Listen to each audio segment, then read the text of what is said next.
All right, today is May 13th, right? And your new notes for 2013.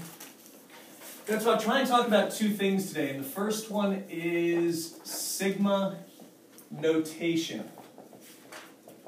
I guarantee you guys have seen this. And Nate, you're not going to enjoy learning how to write it. It's a new symbol for you. Okay, so sigma notation. It's an exaggerated E. It's I think it's a Greek E. Yeah, I think we did this. Maybe Have you seen this? Yeah. Okay. Oh, I mentioned it in physics briefly, I know. I've been a couple other times. Sigma notation. This is a Greek letter sigma, and it means sum or addition. Okay? Why don't we get the right thumb? We'll get to that. I'm not going to go into the whys. I wasn't around when they created this notation hundreds of years ago, but you're going to need to know this notation. The first thing is, remember we're talking still about sequences and series. Okay? A sequence is a list. A series is what happens when you add up all the things on your list. So the big thing you have to be able to do is come up with some sigma notation for a sequence or series. And let me show you what I mean for that by grabbing an example. I don't necessarily want to make this one up. Okay. Quick example. I'll give you this series. 1/2 plus 1/8 plus 1/32 plus ... Okay, we've talked mainly about two types of series, arithmetic and geometric. Which is this? This is one of them. Arithmetic. Arithmetic would be the same things being added or subtracted each time. What does this look like? Addition or subtraction or multiplication? Multiplication. I think this looks like multiplication. Danny got multiplication, so Remy or Nate or Christopher, can you tell what each term is being multiplied by? Or 1/4. Remy says 1/4. Do you guys agree? Yes. Okay, so 1/2 times 1/4 gets you 1/8 times 1/4 again. This seems to be a geometric series. Okay. Our first term, a sub 1, is 1/2. Our common ratio is 1/4. How am I doing? You're okay. Just out of curiosity, do you think this thing diverges or converges? I'm going to say conversion when it comes together, right? Yeah. I think it's conversion. If the common ratio is less than 1 in a geometric series, what do you think? It's going to converge. It's going to converge. This will actually go... It's not going to add up, unless you go on. Well, even if you go on, that's the point. It's never going to add up to 1 probably. Well, it'll add up to something smaller than 1 is my guess, Yeah. because 1/2 plus 1/4 plus 1/8 adds up to 1. So this should add up to something smaller. We could find that, but that's not what we're about right now. Yeah. Okay. What is my expression for my nth term in this case? You guys remember how to create a geometric series expression? A of n equals a of 1 plus... A sub 1. Plus, is it, You're thinking arithmetic again. Oh, You've learned arithmetic well, Danny. the exponent is n minus 1? And that's what you raise the common ratio to. Yeah, oh, First term All right. times the ratio, n minus 1. So in this case, I'm thinking we're looking at 1/2 times 1/4 to the n minus 1. How's that look? looks good. Okay. Actually, no, wait. The n. We need to find. This is in general. We don't need to find any particular n. Oh, okay. We're not looking for any nth term. I'm just looking for a general expression for the nth term. If I say what's the 50th term of this sequence, if it were commas, or what's the 50th term of this series, since it's addition, Okay, yeah, this is you plug in for the... you would say 1/2 times 1/4 to the 49th, and without a calculator, that's as far as you go. Yeah, that's what we're missing. Right. Okay, so that's all we need to know for now. Another way to express these series when you have addition is with sigma notation. Now, this ... says this is going out to infinity, right? Okay? So I can also write this as the sum from the first term to the infinite term of 1/2 times 1/4 to the n minus 1. And this says the exact same thing as writing the first several terms with all the dots at the end. This is a shorter way to write it. Doesn't have to go to infinity. There are some rules. N, whatever you're using for sigma, if you're using the letter N, has to be an integer, has to be a counting number. Some old textbooks will say it has to start at 1, but I've seen these where they start at 0 or start somewhere else. But it does have to count by integers. N can't be a fraction, it can't pass through a fraction. And this sigma symbol means start with this number and go up by 1 until you get to this number. Any questions on that idea with sigma notation? Maybe not? Chris, have you seen this before? Yeah. No? Okay. You seem to be nodding along, so you seem to be either picking it up quickly or nodding very politely. One of the two. All right, let me give you an example. Let's work the other direction. Let's give you another example. I'll start with one that's so simple people often find it confusing.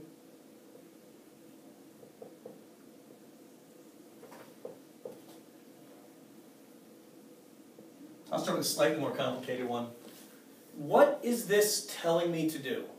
Not what's the answer, but what is this telling me to do? Any ideas? Remember, this means the same thing as a series. It's telling you to find it to 5, not to infinity. Yeah, just add up 1 through 5, but what should I do as I'm adding them up from 1 to 5? You should root them? Or Square them? Wow, square them. Hey, you're saying the exact opposite of everything today. It's kind of funny. I know. You must have a clue to be 180 degrees off each time. Okay, what this means is plug in the integers from 1 to 5 and add them all up. And by plug in, I mean plug the integers into whatever instructions you're told to do here. Now, sigma notation does not have to describe an arithmetic or geometric series in particular. It can describe any sort of series. But this says put 1 in, square it, take 2, square it, 3 square it, 4 square it, and 5 squared, and add them all up. That's what this instruction says to do. Okay? This is a shorthand for that. That's why we don't just write it out every time. It's a useful shorthand. It does take a little practice to get used to drawing it. Some of these can describe some really interesting patterns. Like, believe it or not, one that often stumps people on a test is usually just something like from n equals 1 to n equals 3, n plus 1. What's that telling me to do? What algorithm is that? You add 1 to each. Okay, so when n equals 1, what do I do? You add 1. Add 1 and I get? 2. When n equals 2, what do I get? You get 3, 4, then I get to 3. When n equals 3, I add 1, I get 4. Then I stop, connect them with addition. This answer is 9 if I can still add. Yeah. So easy. It starts easy. Some of them get interesting. And sometimes you're not asked, when they go out to infinity, some of them get a little bit more exciting. And the slightly harder part is when you're given the sequence and you're asked to find the one. I want to find a good example. I don't want to make it up. Well, that one's not rough. Some of them you have to use the rules that we talked about before. Here, I'll do this example from the sheet I'm giving. I don't like making these up off the top of my head. Okay, here's one. Your book uses m instead of n, goes to infinity. 2 times 1/4 raised to the m power. Okay, I'm going to give you a hint now that's going to show up in calculus a lot and a couple other places. This sigma, it's a little bit like a limit notation, but you guys remember biology? You guys remember what a semi-permeable membrane is? Yeah. Okay. No. Semi-permeable membrane is a cell wall or something that allows some things to pass through it and doesn't allow others. No, Like a wait, filter. Was that Yeah. in infinity? This is an infinity. Okay. Thank you for asking. Make that very clear, especially for Diego and Robbie who'll be watching this later. Anything, this letter here is key. That's the key to this membrane letting things through. Anything that has an m in it is trapped on this side of the sigma sign. Things that don't have an m, factors in particular, factors, things being multiplied that don't relate to the m, can pass through the sigma. In other words, I can rewrite this. I can take this 2 being multiplied, and I can write it out here and I can ignore it and just deal with m equals 1 to infinity of 1/4 to the m. Now, because the m is an exponent on this part, this is trapped on this side of the sigma. It can't pass through. If it's not affected by the m or the n or whatever, it can go to the other side. Yeah, well, that's for factors, for multiplication. No. For addition, it turns out you can distribute sigmas if I have multiple terms in there. You get used to it, but that can be very useful later, knowing you can do that. For one thing, it lets us ignore the 2 for a while. We just have to remember to multiply our final answer by 2. Now, I'm not quite going to have enough room here, so I'm going to erase what's above and restart the problem up at the top of the board. But,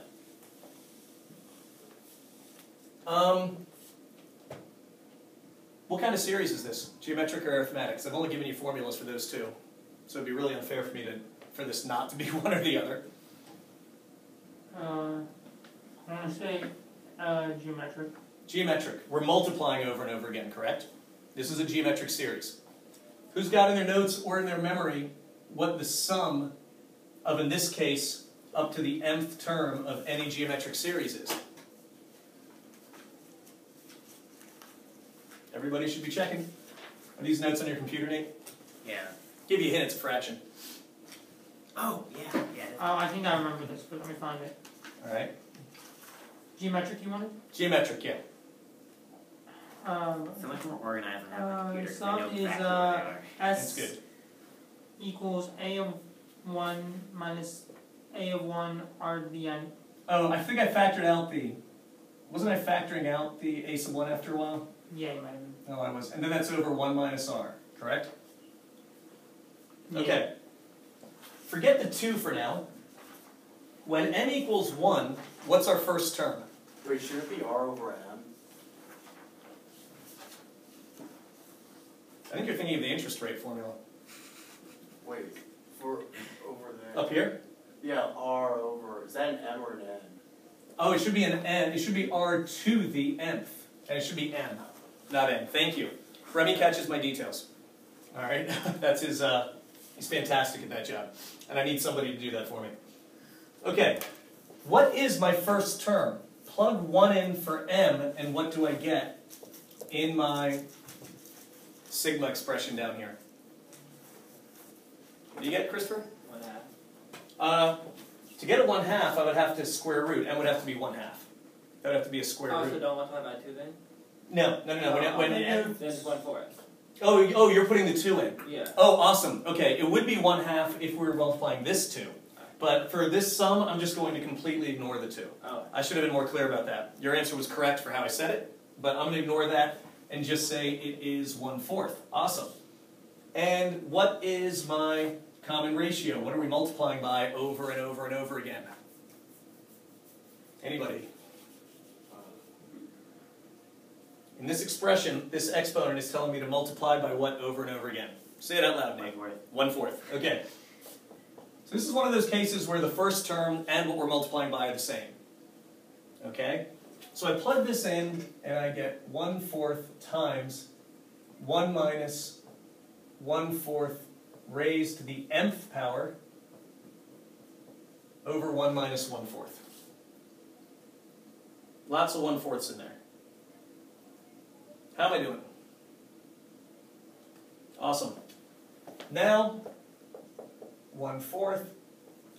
1 raised to any power is just 1. Of course, with a fraction, I raise the 1 to the m and the 4 to the m. But 1 raised to any power is just 1. 4 to the m over 3/4. Remember, you can cross out common denominators out of factors top and bottom, just like any other factor. So I think right now I'm looking at 1/3 times 1 minus 1 over 4 raised to the m power. I'm having trouble saying mth, possibly because I'm chewing gum. So this is my sum for any m term. Problem is, how long does this geometric series go on for? What's that symbol mean? Infinity. Infinity. Big. Nate is gesturing really big. Is that an m? I hope so, Remy. These are all intended to be n's. No, like, is that written as an, like, is that an N or an M? It's like, I can't, it looks like a smudge from one. Oh, every one of these are supposed to be the letter M. Okay. Alright? I can do a better job with that. Now, if you're looking for the sum out to an infinite number of terms, we can't put infinity in as a number. So this is where we pull out the limit as m gets really close to infinity of 1/3, 1 minus 1 over 4 to the m. And as you guys have now heard to death, but it's an important concept, as m gets ridiculously large, let's see where Christopher does with this idea. As m gets ridiculously large, what happens to 4 raised to the m power? Well, the whole fraction will get smaller. I have a feeling you're skipping ahead to the right one. But what happens to just the denominator? It gets bigger. Yes, if the denominator gets unbelievably huge, what happens to the entire fraction?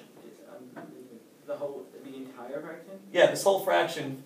Oh, then it gets small. Yeah, it gets as small as that gets huge. Yeah. So what we say is, as m gets close to infinity, this whole fraction gets close to 0, or...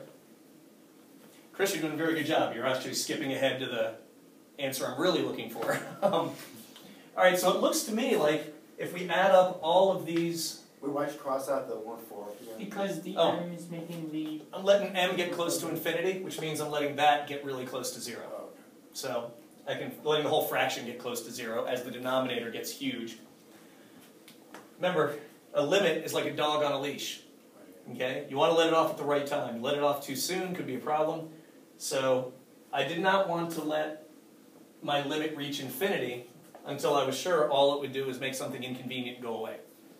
So I let the m get really big, that fraction goes away, and it looks like the sum of an infinite number of terms described by this sigma notation is going to be 1/3.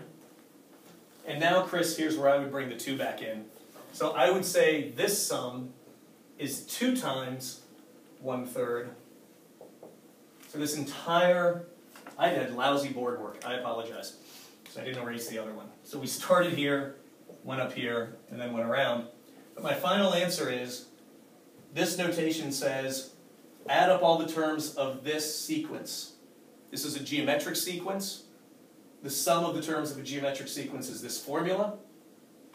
This leaves me with this result, and here's where I would plug in a number for m normally. If I said, find the sum of the first 25 terms, I would put a 25 here. If I said, find the sum of the first 50 terms, I would put a 50 here. But, since I said, find the sum of all the infinite terms, I can't really put an infinity here, so that's where we talk about limits, where something's headed. And that tells me that as we head to infinity, this goes away. The sum of this series is 1/3, but I was ignoring the 2, so my final answer is 2/3. I don't know if that was my most clear example. The big key with sigma notation is understanding the sequence you're staring at. May I erase this?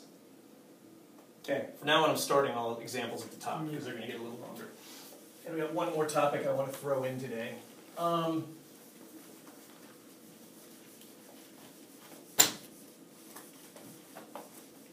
Okay. Give you just one example of how fun this can get. In this example, I'm just going to say, write the first 5 terms of the given series. Write the first 5 terms of the given series. And I may be teaching you a new notation right now. I am not sure. And I'll go ahead and make one that only has 5 terms.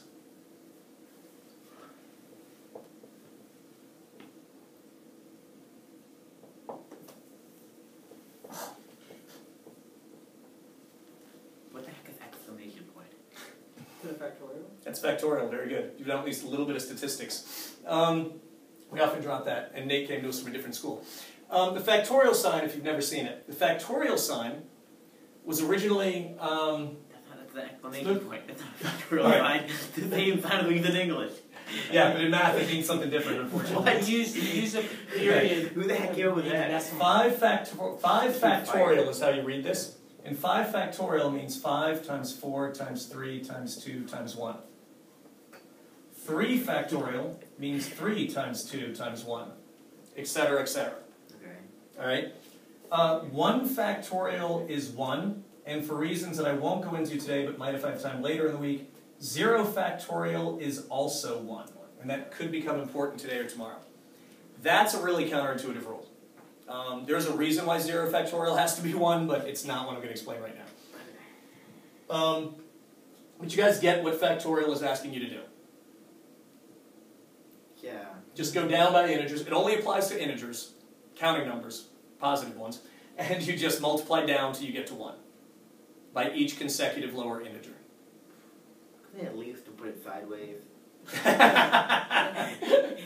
Nate, you've got to let go of your frustration with the notation, okay? It's hundreds of years old. How do I we're know not you're changing just it. not, you're just not mad about the problem you're writing? Safe bet. I wasn't meaning to do 4 here. I was just giving random examples. So, but I shouldn't skip 1 here. It's got to go 5, 4, 3, 2, 1, 3, 2, 1. 1 factorial is 1, 0 factorial is 1.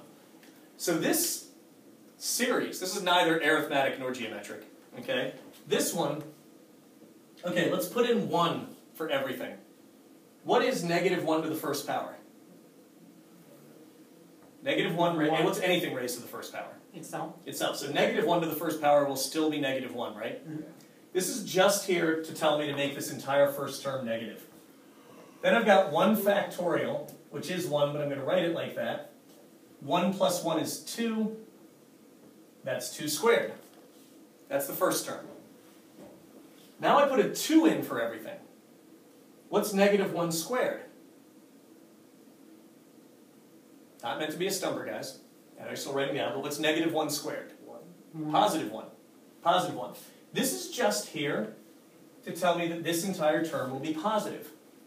Then I'm going to have 2 factorial in my numerator. 2 plus 1 is 3. 3 squared. What's negative 1 cubed? Negative 1. Negative times a negative will make a positive. Times negative again will be negative. This is just here to tell me to make my entire third term negative, excuse me. This is going to be 3 factorial, add 1 to it, put it on the bottom, square it. The negative 1 to the nth tells you to alternate the signs of your terms. That's all it does. So the next one will be positive, it'll be 4 factorial, it'll be over 5 squared. Lastly, we'll have a negative, negative 1 to the 5th. So that'll be minus 5 factorial over 6 squared. Wouldn't be hard to find that with your calculator. I'll show you where the factorial button is on it. It's under Math, PRB. But that was how you would write out the first 5 terms of this series. The actual answer to this question would be, what do you get when you do work out the factorials, square on the numerators, square the denominators, and do all the appropriate addition and subtraction. This is a neat trick, this negative 1 to the end. It lets you write a sequence or series where all the terms alternate signs. It's a nice little trick there. Might show up in a computer algorithm someday. Yes, sir? I can do that and not write them out, right? Pardon? I don't have to write out the factorials. Yes, you can write them this way as a shortcut. It totally depends on the directions, but I don't think I'm ever going to make you show this step, Nate. For once, there's a step I'm probably going to let And you then skip. pretend you started out 5 factorial over 2 squared. Mm-hmm. Couldn't you take out one of the 2's and take out the square? There's all sorts of tricks like that we're going to get. I'll hope to get to in the time we have. But yeah, actually, I'll do a quick example just of factorials before I go on to the next thing I have to chat about. But there's a question that always looks like it's the most unfair question on a test, and it's actually the easiest. Chris is looking like he might have seen it. And it's something like 101 factorial over 99 factorial. And a really mean teacher will put that on a test where you can't use a calculator. Put it on a non-calculator test. And kids will be like, that's the meanest, hardest question ever. You really expect me to do 99 times 98. It's like you're singing about bottles of beer on the wall. It's crazy, right? So there's only a difference of like 2. So here's what you do.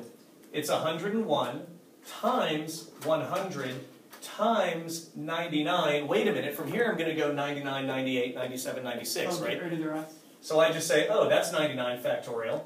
The bottom's 99 factorial. What's 101 times 100? I just add 2 zeros to that. It's 10,100. If you remember that trick, that's the easiest question you can possibly be asked on a test, but a lot of kids look at this and panic and think, I've seen a kid once, I told him not to do this, panicked on a test and wrote out like everything and then cross them all out.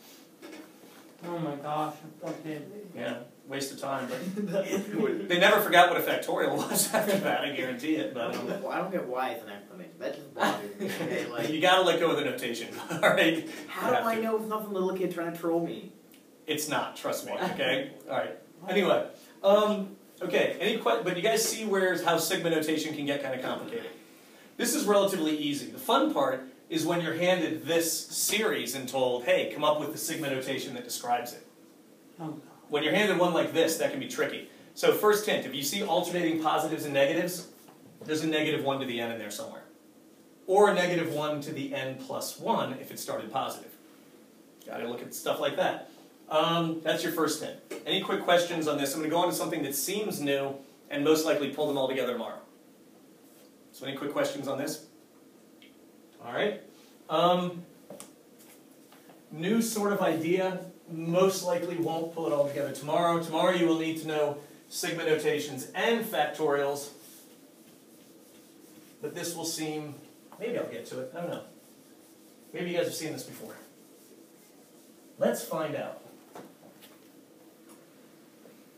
New topic. Binomial expansion. Binomial expansion. What's a binomial? When there's two terms. Terms. Factors. No, two terms. You were right the first time. Okay. You were assuming two terms in your polynomial. It's like xn plus 2x. X plus 2x would be one term after you're done adding them, but like x plus 2y or something. Yeah. Yeah, perfect. All right. A binomial expansion. We're going to take a look at just a plus b is being raised to some power. Okay? A plus b is being raised to some power. And you can pretend this is x plus 2y, anything else you want on your own. What's anything raised to the 0 power? Chris has got the right gesture. Nate's got the right gesture. You guys look like you're at a baseball game. I need to get your foam fingers. Yes, anything raised to the 0 power is 1. What's anything raised to the first power? Itself. What is... There's a pattern when you have a plus b squared. Any idea what it is? Isn't it a is, hold on, a squared Uh-huh. to plus 2ab Yep. plus b to the b times 2? B squared. B squared, yeah. Yep, you're only going to, because you're going to wind up multiplying b times b when you're done foiling. Excellent, you foil it, that's what you'll get. Turns out there's a pattern. Chris will be impressed if you know this one. I haven't shown this. Mr. Singer might have shown you guys this, you through this last year. Turns out there's a pattern for a plus b cubed as well. Turns out what you'll always get is a cubed plus 3a squared b. Do you remember? Yeah, plus 3a b squared Uh-huh. plus, is it a squared plus b squared? A squared b squared? B cubed. Or b cubed, a Yeah. cubed b cubed. Just b cubed. Oh, okay. Just 4 terms. Yeah. Goes up by 1. It turns out there's a pattern for a plus b to the 4th.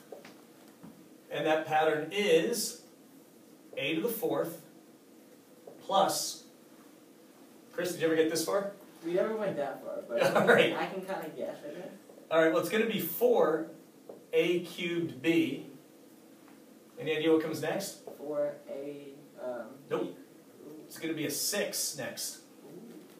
And then it's going to go a squared b squared. Any idea what happens next? That is 4ab cubed. Go, go, go. 4 what? 4ab cubed. What's the pattern, Danny? It's not going to be. What's going on with the a's? They get bigger.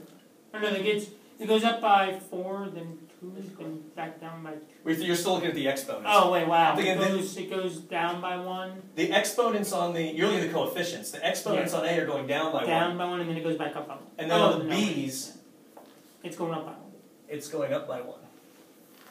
Now, it turns out, so whenever you're expanding a binomial, let's look at a couple things. First, what happens is, if I'm doing a plus b squared, I start with a squared, then a, then nothing.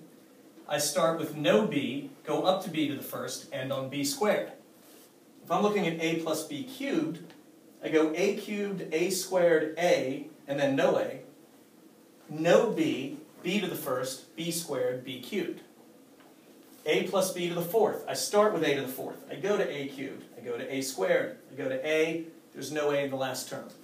For the b, there's no b in the first term. B to the first, b squared, b cubed, b to the fourth. The exponents are actually the easy part. It's these coefficients.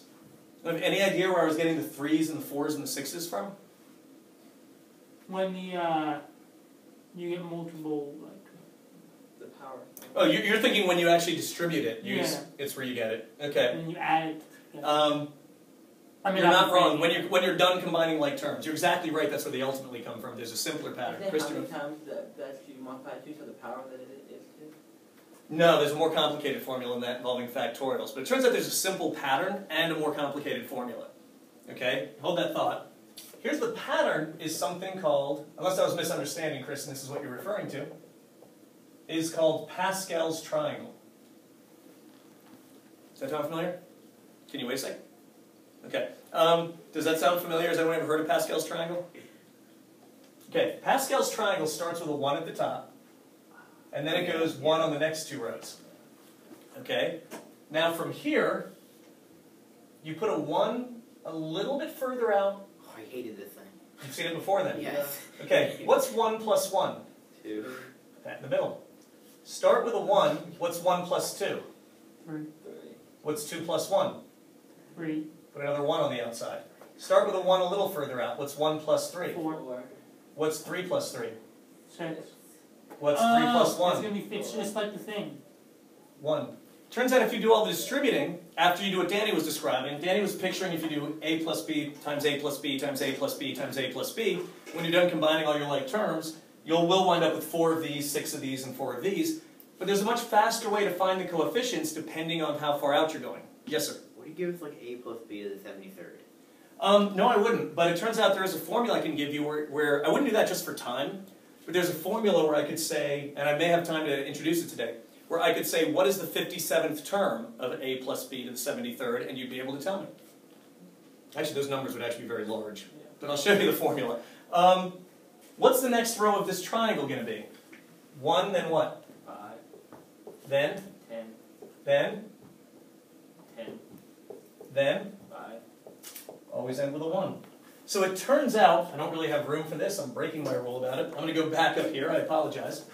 It turns out, if I did a plus b to the 5th, I would have 1 a to the 5th plus 5, drop the a down by an exponent to a to the 4th, introduce the b, plus 10, the a goes down an exponent, the b goes up an exponent, plus 10, the a keeps going down, the b keeps going up, plus 5, the a keeps going down, the b goes up to the 4th, plus this one, b to the 5th.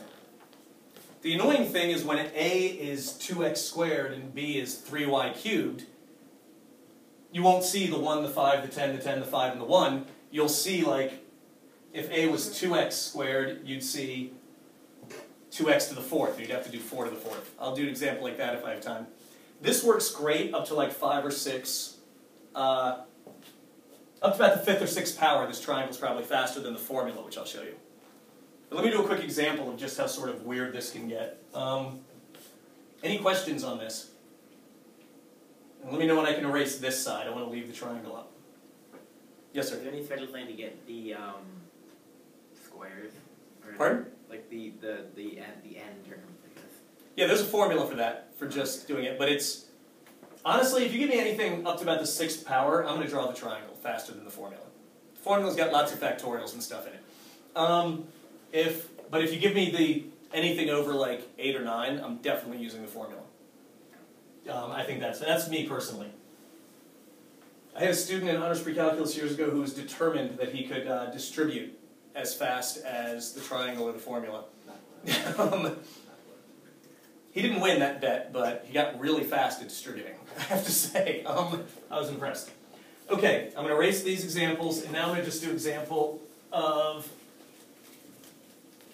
And if you want to distribute, wow. Okay, so now I am going to say, for an example, what is, keep it relatively small, 2x plus y squared to the 4th power. This is a binomial. It can be expanded. You could distribute it, but we're going to follow that same AB pattern we just did. Now, to get to the 4th power, how many rows down do I go?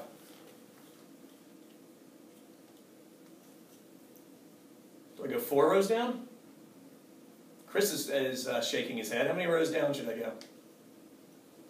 Remember, 5. 5 rows down, yes. Remember, this represents 0. you're raised to the 0 power. So that's the 1st power, 2nd power, 3rd power. 4th power is going to be the 1, 2, 3, 4, 5th row of the triangle. Counting can get difficult on this. For the 5th row of the triangle, the coefficients are 1, 4, 6, 4, 1. So this is 1 times 2x to the 4th. A is raised to the whatever power you're raising the whole binomial to. 4 is multiplied times 2x cubed, and y squared shows up to the 1st power. Plus 6, the 2x is now squared, that's my a. The y squared is now itself squared, correct? Yeah. How am I doing? All right, plus 4, I'm going to start writing smaller. 2x is now to the 1st power. Y squared is now cubed. And my next was just 1. 2x is gone. Y squared is raised to the 4th power. I strongly recommend showing this step, especially if you want partial credit from me on the final. Okay, because if you make a mistake between here and the last step, I'll give you a lot of credit for setting this up correctly. This is more important to me. Like I've said before, I could train a reasonably smart border collie to hit the buttons on a calculator with his nose and get it from here to the end. I'm really interested in if you can set this up. You don't let us have a calculator. I probably won't on this part. No, that's I wouldn't consider hard enough. But if you show me this step and you mess up from here to here. Okay, so 2 to the 4th is 16. So this is 16x to the 4th.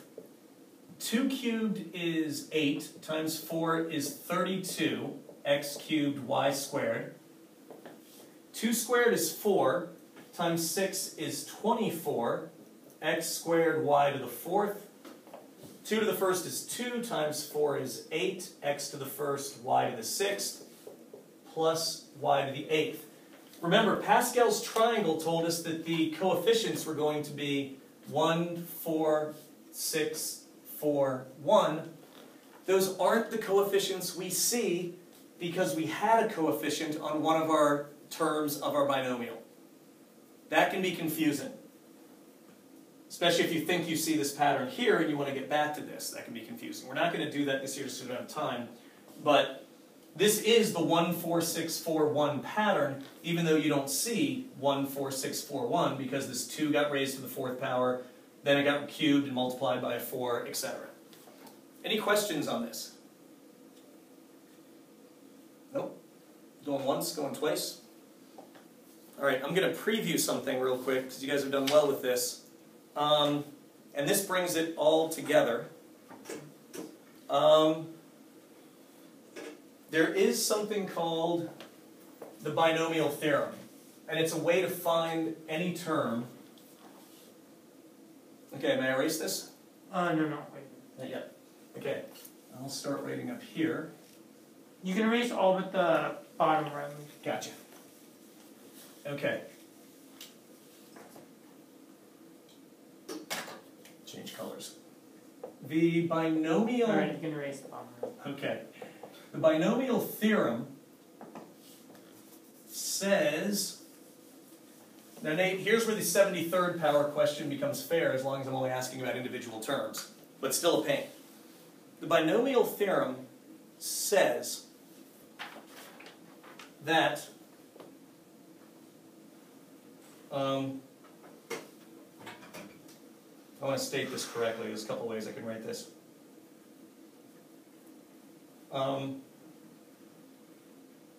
Yeah.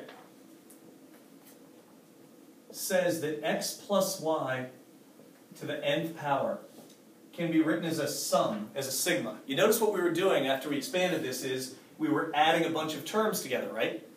So if you're adding a bunch of things together and there's any sort of pattern to how you're adding them, that is a great use for sigma notation. Whoops, don't put an N there.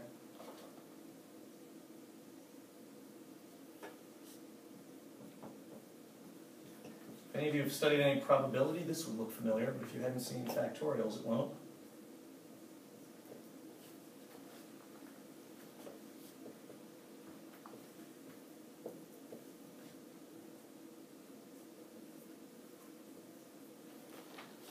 How much fun does that formula look like?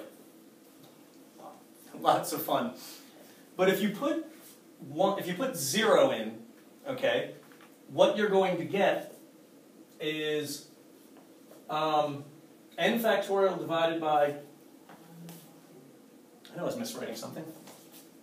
Believe it or not, if you put 0 in for r, this is going to turn into 0 factorial is 1, n minus r is just n, it'll turn to n factorial over n factorial. You'll have x to the n, and anything to the 0 power is 1.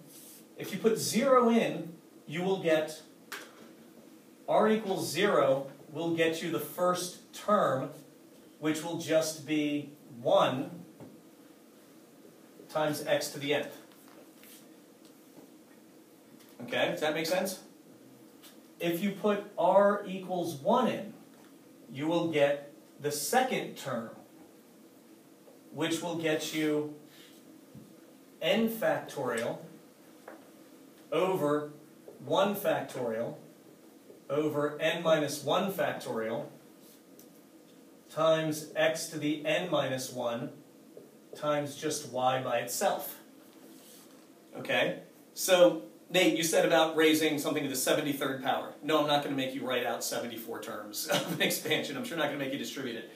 With this formula, I wouldn't even give you one that big because these numbers get ridiculous. I mean, you don't even want to deal with like a 57 factorial in here. But it would be a fair question for me to say, given x plus 5 to the 73rd. Do this example. I'll just set it up, okay, to use the exact number you picked. If I asked you, what is the 43rd term? You could go to this formula and tell me the 43rd term.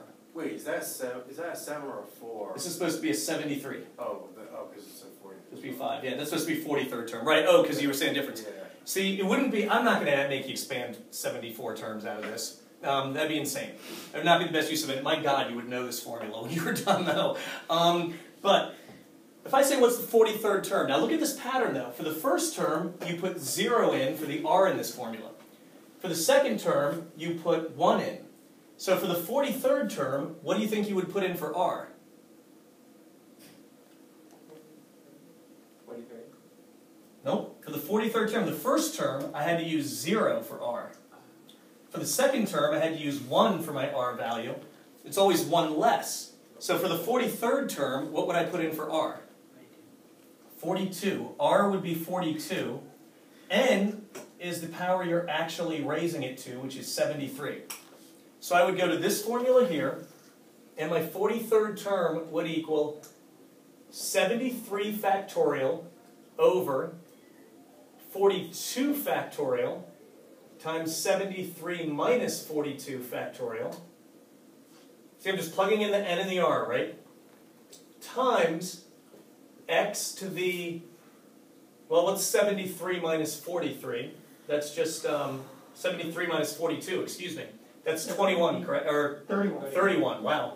X to the 31st times 5 to the 42nd. Okay, and if you did Pascal's triangle all the way down to the 74th row, this part would be the number you would find. This would be your coefficient. Then you multiply it by times 5 to the 42nd, and I think your calculator would explode at that point. But, so, Nate, do you see how I'm not going to ask you to expand this, but it's totally fair for me to ask you this term, as long as I give you that formula. Okay. Alright? This is where the factorials and the sigma notation comes back in. That was a lot of information. we're going to stop there, and I'm going to give you the homework. Any quick questions on anything I've done up here? Nope. Okay.